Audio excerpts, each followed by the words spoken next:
The morning I drove back to my own land, I found a banner strung across the front of my grandfather's barn that read Briar Glen Heritage Sales Center, and for a moment I genuinely thought I had turned down the wrong road. Celeste Whitmore, the president of the Homeowners Association next door, walked out to meet me like I was a groundskeeper who had wandered onto her property by mistake. She told me, quite calmly, that I needed to clear out of the community's shared asset before I upset her clients. I did not raise my voice. I took photographs of the sign, locked my deed and my survey in the glove compartment of my truck, and I waited. 3 days later, the title insurance company called an emergency meeting, and the only question anyone asked was who actually owned the building. The room went silent in a way I will never forget. My name is Graham Calder, and the land in question has belonged to my family since 1928, when my grandfather cut oak from our own tree line and raised a barn with his neighbors over the course of one long summer. For 3 generations we used it to store equipment, to shelter tools, and later to house the drafting tables where I did my restoration work on old timber frame buildings across 3 counties. 12 years ago, my father sold the eastern half of our acreage to a developer who eventually built the Briar Glen community around us. But the sale agreement specifically excluded the barn, the dirt lane leading to it, just over 1 acre surrounding the structure, and the rights to an old well behind it. That excluded parcel carried its own legal description, recorded at the county as Parcel 7B, Calder Reserve, and it was never part of any homeowners association covenant, never subject to any assessment, and never listed as common property in a single filed document. Over the years, Celeste and the boards before her had tried more than once to buy the barn outright, hoping to turn it into a clubhouse for the growing neighborhood pressing in around our fence line. My father always said no, quietly and without drama, and after he passed I kept saying no in his place. I did not live at the barn full-time, since restoration work often kept me away for months at a stretch repairing old churches and farmhouses in other parts of the state, but I paid the taxes every year without fail, and I carried insurance on the structure the same as anyone would on a home. Before my last long trip, I locked the doors, cut the power at the main breaker, and photographed the interior exactly as I left it, because that was simply the habit my father had taught me. Nobody had permission to touch that building while I was gone, and nobody asked. While I was away, Celeste was pushing hard on a new phase of development, 48 homes that needed to sell on a tight schedule tied directly to her own bonus structure with the builder. She wanted a sales office with the feel of old-world charm, something that would make buyers believe they were purchasing into history rather than into a subdivision, and building a new structure from scratch would have taken months of permitting she did not have time for. My barn sat less than 100 yards from the main entrance gate, already standing, already weathered in exactly the way marketing photographs love. It must have looked, to her, like a gift that nobody was using. So when I finally came home after 7 months away, I found gravel laid down for a parking lot across what used to be my hayfield, a flagpole flying the association's colors, string lights wrapped around the eaves, and a paved path cutting straight through the pasture my grandfather had grazed cattle on for decades. I sat in my truck for a long moment before I could make myself believe what I was looking at.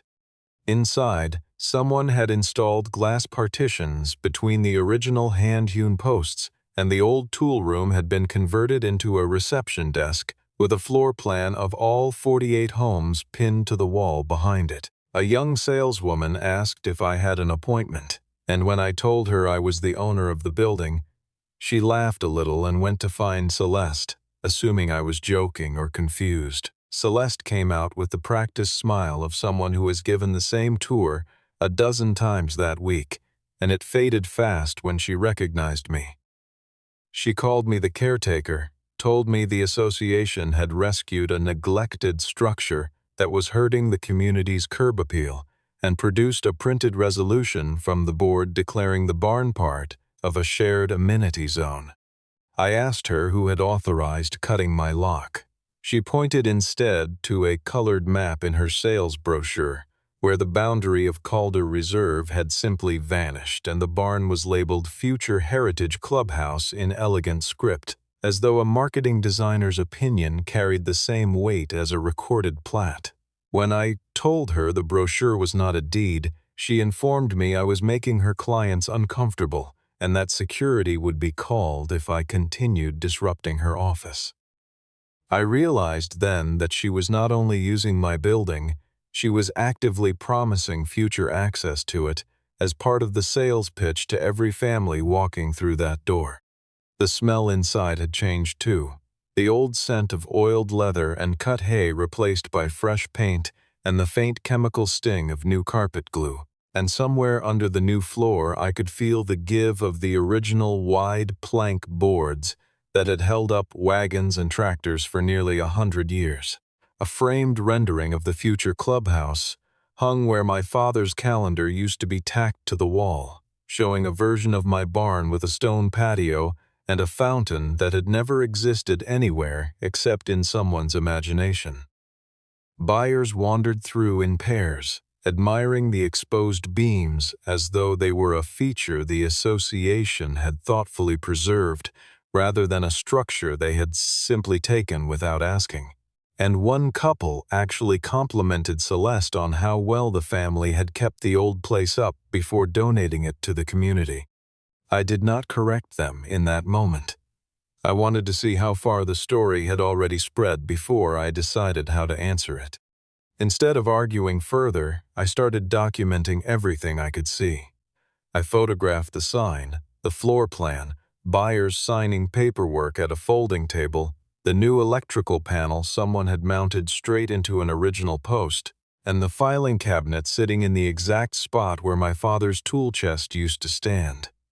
Before I left, I told Celeste to have her lawyer look up Parcel 7B before she sold another home off the strength of that barn. She laughed and told me not to try impressing her with old numbers I probably did not even remember correctly. When I got back to my truck, I found my old cut lock sitting in a trash bin next to a small handwritten sign that read "Property Reclaimed by the Association," and something in me went very quiet and very focused. I drove to the small house behind the property line and pulled out the fireproof box my father had kept for exactly this kind of trouble. Inside were the warranty deed to Parcel 7B, the survey recorded back in 2014, the most recent tax receipts, the insurance policy on the barn itself, an old letter from the association formally offering to purchase the building, and my father's handwritten refusal attached to that same letter. That refusal letter mattered more than almost anything else in the box because it proved the association had once acknowledged, in writing, that the Calder family owned the barn outright. I called Tessa Langford that same evening, a property attorney I had used years earlier during a boundary dispute with a neighboring farm, and she asked me to bring everything to her office first thing in the morning. After reading through the documents, she advised against changing the locks or cutting power myself while customers and staff were still inside, since any confusion in that moment could easily be twisted into a story about me being the dangerous one. We agreed to send a formal notice regarding the unauthorized use of the property, to demand preservation of every email, invoice, and security recording connected to the sales office, and to quietly notify the development company that their sales operation was running out of a building they did not legally control. We decided, for now, not to reveal the full scope of what I already had. The very next morning, Celeste struck first. She mailed me an official association violation notice, accusing me of parking farm equipment near a luxury entrance, damaging the aesthetic value of the community, harassing sales staff, and falsely claiming ownership of a shared community asset, with fines set at $500 a day until the matter was resolved. The absurdity of it almost made me laugh. since my property had never belonged to the association in any legal sense, and she had no authority whatsoever to fine me for anything. She went further and hired a private security guard to stand at the head of the dirt lane, and when I came back to check my boundary markers, the guard informed me Celeste had placed my name on a list of people barred from the property. I did not argue with him. I simply asked him to write his own name and his company's name into an incident log, documenting that he had denied me access to my own land, and he did so without much thought, which suited me perfectly. Afterward, I called Amos Pike, a county surveyor my father had trusted for years, and asked him to come out and re-establish every boundary marker on the parcel. Amos warned me it might take several days, since he would need to cross-reference the old meets and bounds description with the county's more recent digital records before he could stake anything with confidence. While Amos worked, Celeste kept the sales office running at full pace, posting photographs of herself, standing proudly in front of the barn and calling it the beating heart of Briar Glen's history. I noticed something more dangerous buried in the fine print of her marketing materials, something that turned this from a simple trespass into a real threat against innocent buyers. Access to the barn, described as a future community clubhouse, had been folded directly into the homeowners association fees that every new buyer would be contractually obligated to pay starting on their closing date. Celeste was not merely occupying my building, she was selling a right she never had the power to grant, and every signature collected in that office was a promise built on a foundation that did not exist. When Tessa saw the brochure language, she set it down on her desk and said something I would repeat back to myself many times over the following weeks. She said Celeste was not simply using my barn, she was selling ownership of it, and that distinction was going to matter enormously once the right people started asking questions. I asked her to let me shut the operation down immediately, but she talked me out of moving too fast, explaining that every additional day the sales office stayed open only strengthened the case that this had been deliberate rather than accidental. Each day Celeste continued operating created more evidence of intentional occupation, more evidence of commercial value extracted from a building she did not own, more promises made to buyers who had no idea the underlying claim was hollow, and more association money spent on property that legally belonged to someone else entirely. Quietly, I pulled county building records to check whether any permits existed for the transformation happening inside my own barn.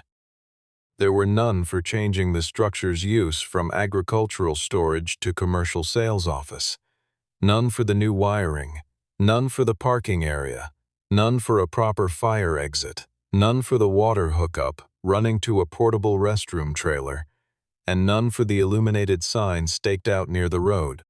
The name listed on the renovation application, filed weeks earlier without my knowledge, was Celeste Whitmore, and under owner of record she had simply written Briar Glen Homeowners Association. Tessa sent formal letters to both the association and the development company, and Celeste responded on behalf of everyone involved, claiming there had been a long-standing usage agreement dating back to my father's era.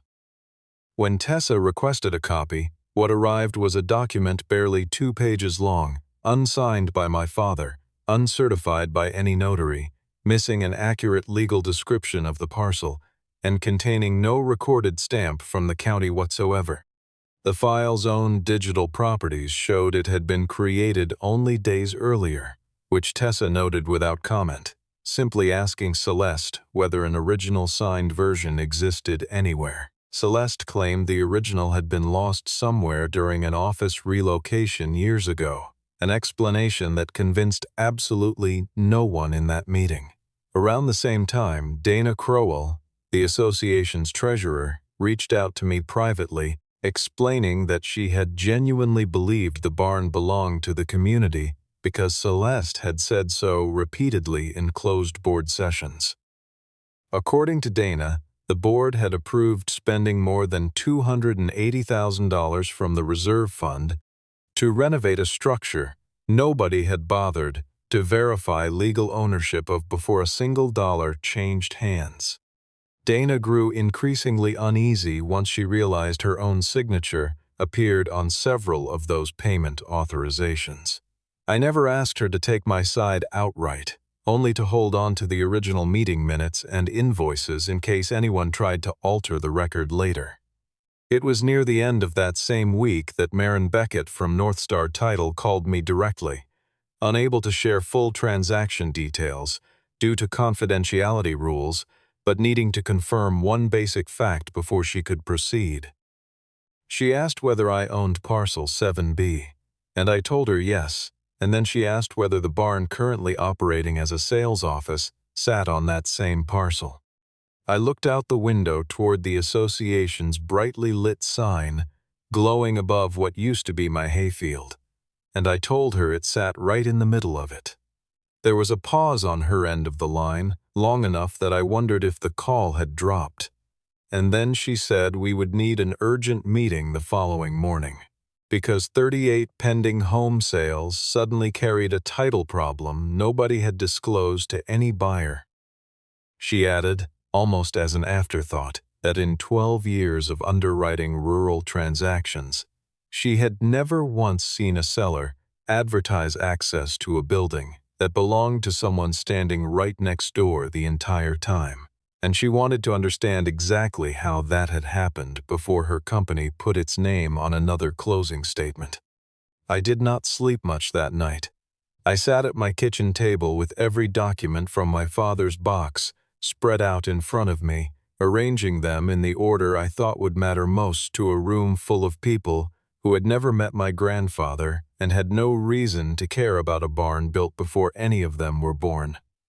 Tessa called once more before morning to remind me that the facts alone would carry the meeting and that I did not need to raise my voice or match Celeste's theatrics to win the argument that mattered. The meeting took place at the developer's corporate office, with Tessa and me on one side of a long conference table, Celeste and the association's attorney on the other, Maren representing North Star Title, and Reed Holloway, the development company's chief financial officer, seated near the head of the table looking increasingly uncomfortable.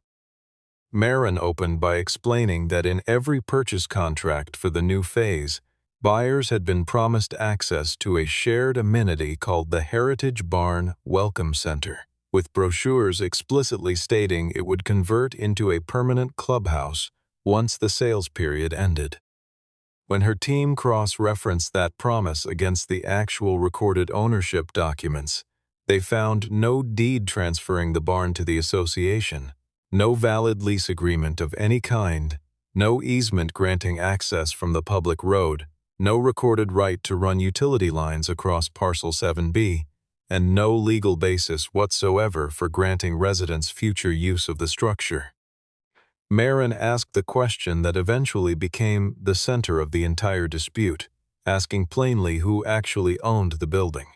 Celeste answered immediately that the association did, and when Maren asked for the recording number of that deed, Celeste pivoted instead to claiming the developer had transferred the property years earlier during initial construction. Reed Holloway corrected her on the spot, stating clearly that his company had never held title to parcel 7B, and therefore could never have transferred something it did not possess in the first place. Celeste reached again for her marketing map as evidence, and Maren gently explained that a promotional illustration could never substitute for a properly recorded deed, regardless of how official it looked printed on glossy paper. I placed my own original deed on the table, followed by the 2014 survey, the tax receipts, the insurance file, the old purchase offer from the association, and my father's signed refusal letter, the same refusal letter that happened to carry Celeste's own signature from years earlier, back when she had served as vice president of the board. The room went quiet in a way that told me everyone present understood exactly what that signature meant. Celeste shifted her argument again, insisting the association had a right of possession simply because my family had allegedly abandoned the structure while I traveled for work. Tessa calmly explained that a property owner traveling for professional reasons does not somehow surrender title, particularly when that owner continued paying taxes, maintaining insurance, and never once expressed any intention to give up ownership. Marin then stated that North Star Title could no longer continue insuring transactions built on documents that misrepresented rights to a structure the seller did not legally control, and 38 pending closings scheduled over the following 3 weeks were placed under immediate review, representing more than $18 million in transactions suddenly at risk of delay. Celeste turned toward me and accused me of deliberately sabotaging an entire community over what she called a technicality, and I answered simply that I had never written my barn into her contracts. She had done that entirely on her own. Marin gave the association 48 hours to produce valid supporting documentation or else correct every disclosure sent to affected buyers. And as the meeting broke up, Celeste leaned close and told me I clearly had no idea how many powerful people I had just angered. I told her they should probably direct their anger toward whoever sold them something that was never hers to sell in the first place. Word of the delayed closings spread through Briar Glen within a single afternoon, and Celeste worked quickly to redirect the community's frustration squarely at me. She sent an email to residents calling me an uncooperative landowner exploiting a minor paperwork error to extract money from hardworking families, though she never once mentioned that the paperwork error was the fact that she had built her sales pitch on land she did not own. I refused to argue back publicly, and instead Tessa released a short factual statement confirming that I held clear legal title to Parcel 7B, that the association had never received permission to use the barn, that I was not seeking any ransom for its return, and that I remained willing to cooperate in protecting innocent buyers caught in the middle of a mess they had not created. Celeste offered to purchase the barn outright for $65,000, an amount lower than the value of the reclaimed timber alone, and when I declined, she raised the offer to $150,000. On the condition that I sign a statement confirming the association had used the barn with permission all along, a clause designed entirely to erase her own liability. I turned that down as well, and she escalated to threatening some vague right of eminent domain on behalf of the community, a threat Tessa quickly dismissed by reminding everyone that a private homeowners association possesses no governmental power to seize land under any circumstance. Around this same time, North Star Title uncovered another serious complication buried in the infrastructure itself. The electrical service feeding the sales office ran from a panel installed on development land, crossing directly through Parcel 7B without any recorded utility easement, and the water line supplying the restroom trailer had been buried straight beneath my own dirt lane without permission of any kind. If the barn did not legally belong to the association, then every one of those installations amounted to trespassing infrastructure buried in soil that was never theirs to disturb. Amos finally completed his survey, and the results confirmed everything I had suspected. The entire barn sat within my property lines. The new gravel parking lot encroached nearly 40 feet past the boundary, and even part of the ornamental entrance sign for Briar Glen itself stood outside the association's actual land, meaning someone had quietly relocated an older fence line without anyone's consent.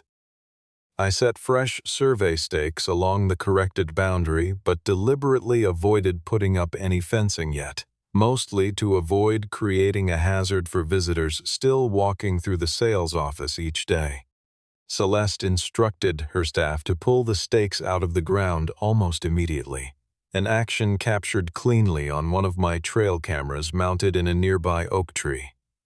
That footage marked the first moment I felt real anger rather than simple disbelief, though I still followed Tessa's advice and avoided any direct confrontation on site. Dana quietly handed Tessa internal board minutes revealing that Celeste had privately admitted to the board she could not locate a deed proving ownership, yet had told them plainly that once enough money was invested, I would be too afraid of public backlash to ever take the barn back. That single sentence proved Celeste had known the ownership question was unresolved long before construction ever began. It became even more damning once we learned her personal sales bonus depended entirely on closing all 48 homes before the end of the fiscal quarter. She had not occupied my barn by innocent mistake. She had gambled deliberately that public pressure would frighten me into selling rather than fighting. Tessa set the minutes down on her desk and told me we no longer had to prove Celeste was wrong about ownership, since we now only needed to prove she had known she was wrong the entire time. Celeste called an emergency association meeting shortly after, hoping to convince residents to vote in favor of pursuing legal action against me directly, apparently believing a room full of anxious buyers would frighten me into surrendering the property. I decided to attend that meeting alongside Tessa, Marin, and Amos, since avoiding it would only let Celeste control the narrative unopposed. She opened with a long speech painting me as a selfish heir determined to wreck the dreams of dozens of families, claiming the association had rescued a decaying, forgotten structure and therefore deserved to keep it. When my turn came, I skipped the emotional appeals entirely and simply displayed the documents one after another for the room to see. I showed the recorded deed to Parcel 7B, the certified survey, years of tax payments in my name, the old letter where the association itself had once asked to purchase the barn, an email in which Celeste admitted to the board she could not locate a valid deed, photographs of my cut lock, video of association staff pulling up freshly placed survey stakes, and finally the meeting minutes proving Celeste knew ownership had never been settled. Amos walked the room through the corrected boundary lines on a large printed map, showing clearly that the barn did not merely sit near my property, it sat entirely within it. Marin explained that Northstar had not paused these closings out of loyalty to me, but simply because no title company could ensure a promise the seller never had any legal right to make. One buyer asked whether residents would actually gain the promised access to the barn described in their contracts, and Marin answered honestly that under current circumstances they would not.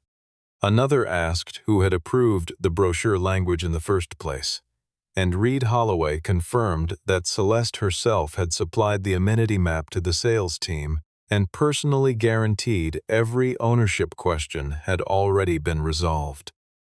Dana stood and read aloud the exact figure the board had authorized from reserve funds, more than $280,000, based entirely on Celeste's private assurances rather than any independent verification.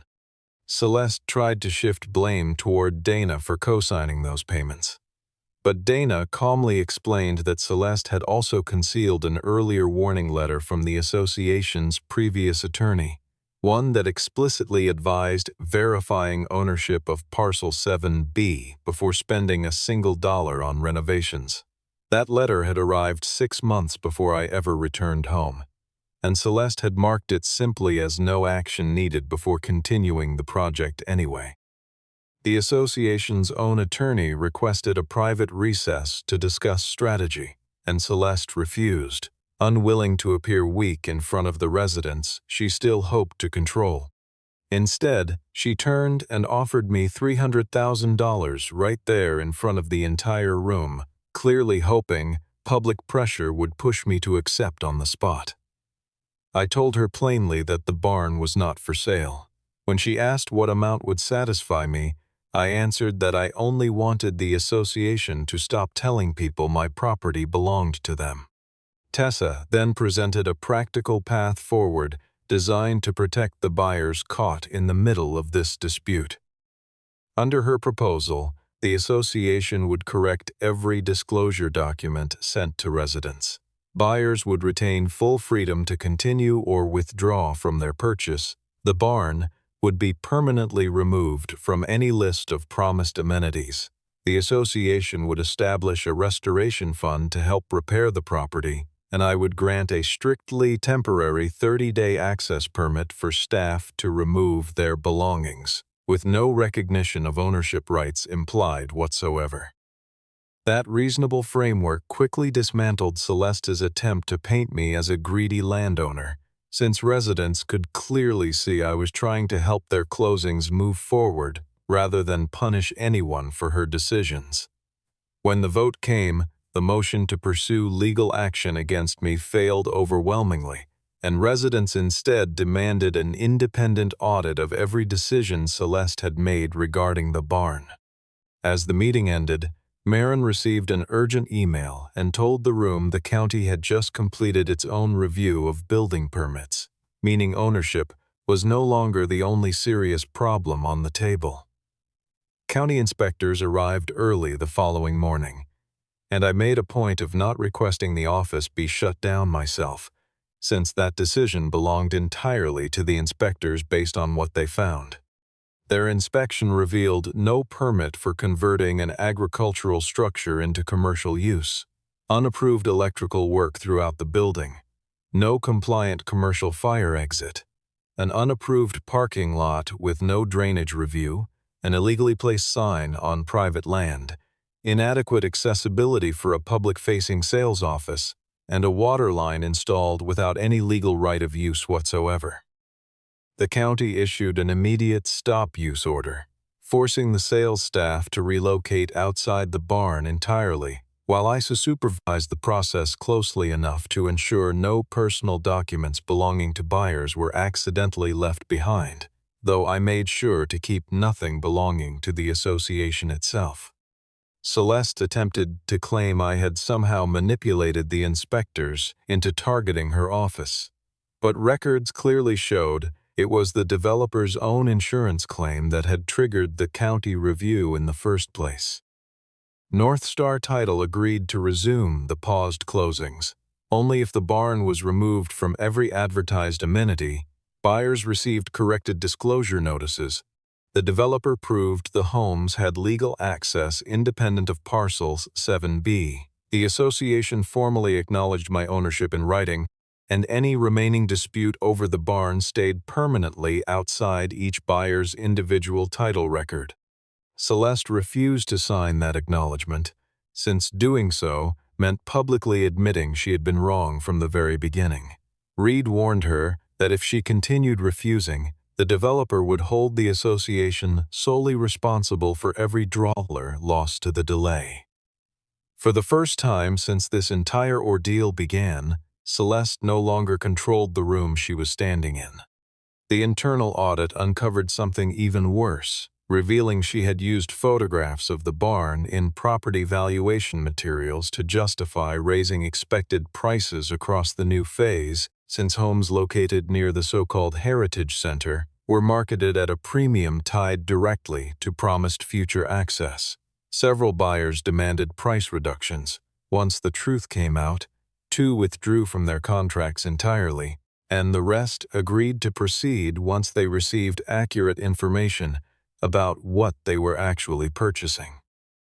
I issued the temporary access permit allowing staff to clear their equipment from the barn, specifying clearly that entry lasted only 7 days, created no lease or ownership rights of any kind, made the association liable for any damage caused, and preserved my right to photograph the condition of the building throughout the process. Celeste showed up on the final day and found me standing alone inside the now empty barn, surrounded by nothing but bare walls and drilled holes where glass partitions had once stood. She told me that if I had simply cooperated from the start, none of this would have escalated so badly. I pointed to the fresh screw holes drilled straight into my grandfather's original support beams and told her I was not the one walking into someone else's property and calling their objection a lack of cooperation. That same afternoon, the association board sent formal notice suspending Celeste from her presidency for the duration of the ongoing audit. Final negotiations began soon after, and I made clear from the outset that I had no interest in canceling anyone's home purchase or seizing control of the neighborhood itself, only in addressing the real damage done to my property and my family's history. My demands centered on restoring the barn's original structure, repairing the beams that had been drilled through, removing the glass partitions and office fixtures entirely, relocating the illegally installed electrical and water lines, restoring the pasture and dirt lane to their original condition, covering my legal and survey costs, receiving fair compensation for months of unauthorized commercial use, and securing a permanent written acknowledgement that the association held no claim whatsoever to Parcel 7B. The developer agreed to cover the bulk of these costs simply to keep their remaining home sales moving forward, while the association paid its share through board liability insurance rather than dipping further into resident dues. The full settlement came to just over $400,000. Though most of that money went directly toward restoration and legal expenses rather than into my own pocket. I never became wealthy from this dispute, and that was never really the point of any of it. My victory was simply keeping what belonged to my family and forcing every public record to finally reflect the truth. Celeste was asked to resign from her position entirely, and her sales bonus was canceled outright once the developer terminated her advisory contract, since she had personally guaranteed a right of access that never legally existed. There was no dramatic arrest, no scene of handcuffs or courtroom shouting, only the quieter consequences that frightened her far more: permanent public records, direct financial responsibility, and a community that no longer trusted a single word she said. Every decision she had once made behind closed doors now sat plainly in the official minutes for anyone to read. Before leaving Briar Glen for good, Celeste sent me a short letter claiming she had only ever wanted to raise the community's overall value. I never responded to it. I kept the letter, filed alongside every other document from this ordeal, not out of any desire for revenge, but simply so nobody could ever rewrite this story after the fact. Northstar Title finalized the remaining closings once every affected buyer signed the corrected disclosure forms, and Marin called me personally to confirm the very last file had cleared. She told me it was strange how dozens of contracts and millions of dollars had all gotten stuck simply because nobody had bothered to ask one simple question early enough. I answered that the question was who actually owned the building, and she laughed quietly and agreed that was exactly it. Restoration work stretched on for several more months after that. I did not try to return the barn to some untouched museum version of its old self, choosing instead to keep a modest safety lighting system while legally converting part of the space into a proper restoration workshop for my own timber framing projects. The glass partitions came down, every association sign disappeared, and the original wood flooring was repaired using matching reclaimed lumber pulled from another old barn, slated for demolition 2 counties over. On the main door, I hung a simple wooden plaque reading Calder Barn, privately owned since 1928. I never built an imposing fence or blocked the neighborhood's view of the property, choosing instead to plant a modest line of native trees along the true boundary, enough to mark ownership clearly without turning the gesture into something hostile. The newly elected board eventually asked whether they could rent the barn once a year for a community meeting, and I agreed, but only under a clear written lease, proper insurance coverage, a reasonable usage fee, a strict rule against ever advertising the barn as association property again, and a firm requirement that everyone leave on schedule. That arrangement proved I had never been fighting against the community itself, only against the erasure of my own ownership. Dana was elected interim board president, and immediately established a new rule requiring any project over $25,000 to receive review from a property attorney before any vote could take place. The final wave of new buyers moved into Briar Glen without the barn access originally promised in their brochures, but they arrived instead with transparent records and a far more cautious homeowners association looking out for their interests. One quiet afternoon, I stood alone in my workshop watching sunlight slide across boards my grandfather had nailed into place nearly a century earlier. I thought back to the morning Celeste ordered me off my own family's property like I was the trespasser rather than her. The satisfaction I finally felt did not come from watching her lose her position or her bonus. It came from the simple fact that the barn was still standing exactly where it always had, carrying the correct name on every recorded page describing it. They built an entire sales campaign around my family's barn, complete with glossy brochures and printed promises to dozens of families who trusted the wrong person's word. In the end, I never had to break down a door, cut anyone's power, or shout louder than Celeste ever did. I only had to lay the deed on the table and ask everyone in that room to read the name written at the bottom of it. A few months later, an envelope arrived from North Star Title, and inside I found the corrected first page of the title record, carefully framed under glass. The description of Parcel 7B had been highlighted in blue ink, and beside it Maren had written a short note by hand, saying that sometimes a boundary line is thinner than the stroke of a pen, yet ignoring it can still cost millions of dollars in consequences. I hung that framed page in the small office corner of the barn, in the exact spot where Celeste once displayed her scale model of the 48 new homes. Outside my window, the lights of Briar Glen still glow every evening the same as always. Residents continue their lives, the association still holds its meetings, and homes still change hands the way they always will in a growing neighborhood. Only one thing around here has truly changed since that morning I found a banner hanging over my grandfather's barn. Sometimes, on quiet evenings, I still walk the fence line just to look at the young trees taking root along the true boundary, thin and unimpressive now, but certain to stand there long after every name involved in this dispute has been forgotten by the neighborhood. I think about how close an entire community came to building its future on a promise that never had any legal ground beneath it, and how a single overlooked signature in an old refusal letter ended up mattering more than any brochure or floor plan Celeste ever produced. I think about Dana, who could have stayed quiet and protected her own reputation, and chose instead to hand over the truth even though it implicated her own signature on those payments. I think about Maren, who never once took my side out of sympathy, only out of a stubborn insistence that a title record has to mean something, or it means nothing at all. Nobody crosses that boundary line anymore without asking first. I did not win this fight because I had more money than Celeste, more influence, or a talent for threats.